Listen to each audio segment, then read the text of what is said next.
years ago, I worked at a coffee kiosk located inside a bustling grocery store. It was a lively place, frequented by people looking for their caffeine fix or a quick snack. One particular afternoon, a situation unfolded that would become one of my more memorable customer service encounters. For the sake of anonymity and privacy, let's just say that our store had a variety of syrups for different purposes, some of which were available for purchase, and others were for in-store use only. The day started off like any other, with the usual hustle and bustle of customers coming in and out. I was stationed behind the counter, ready to assist anyone who needed their coffee or snack fix. Then, a woman walked up to the kiosk with her young daughter in tow.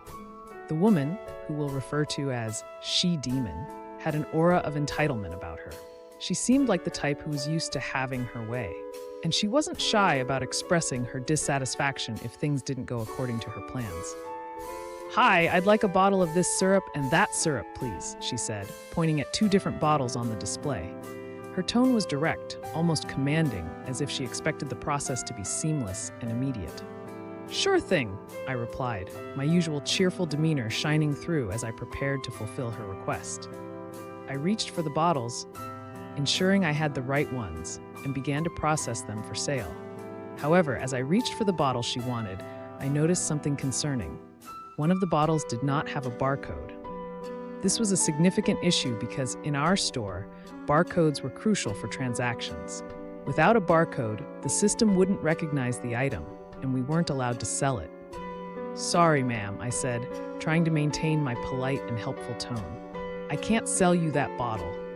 There's no barcode on it." She-Demon's face hardened, and I could see her patience wearing thin.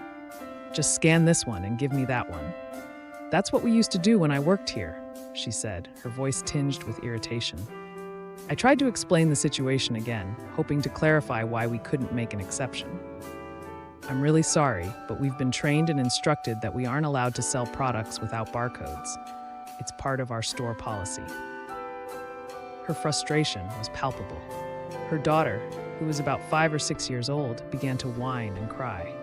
The sound of the child's distress only seemed to fuel She-Demon's irritation. She glared at me as if I were the source of all her problems. "I want to talk to your manager," she demanded with an exasperated tone.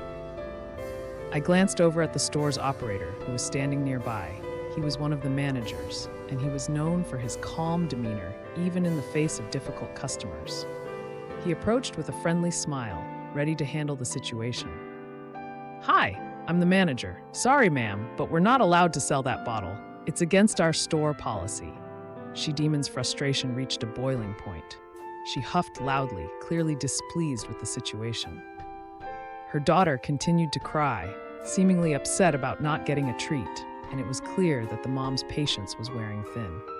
In a dramatic display, she scooped up her daughter and stormed off, leaving us with her parting remark: "It's their fault that we couldn't get what we wanted."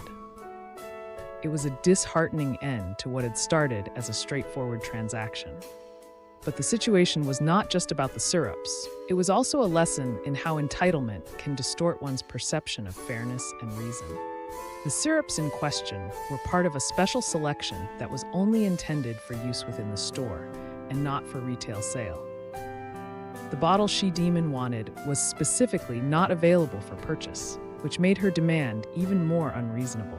This encounter left me reflecting on how sometimes people's sense of entitlement can cloud their understanding of rules and policies. It was evident that She-Demon felt that her previous experience working at the store should grant her special privileges, even though the rules had changed since her tenure. Her inability to accept the current policies and her insistence on her demands highlighted a broader issue that many customer service workers face: managing expectations and dealing with unreasonable behavior. The frustration she displayed was a reminder of how challenging it can be to navigate the complexities of customer service. It's not just about processing transactions, it's also about managing people's emotions and expectations, which can sometimes be a Herculean task. The incident was a stark example of how some individuals struggle to adapt to changes or accept rules that don't align with their personal preferences. In the grand scheme of things, this was just one of many customer service stories that peppered my experience at the kiosk. Each day brought new challenges, new faces, and new interactions. While this particular episode was frustrating, it also served as a reminder of the importance of adhering to store policies and maintaining a professional demeanor, no matter how difficult the situation. Despite the she-demon's outburst, the day carried on. We continued to serve customers, each one bringing their own set of needs and expectations. The incident faded into the background as we moved forward, focusing on the next customer and the next transaction. It was just another chapter in the ongoing saga of customer service, a testament to the sometimes challenging, sometimes rewarding, and always unpredictable nature of working in a public-facing role.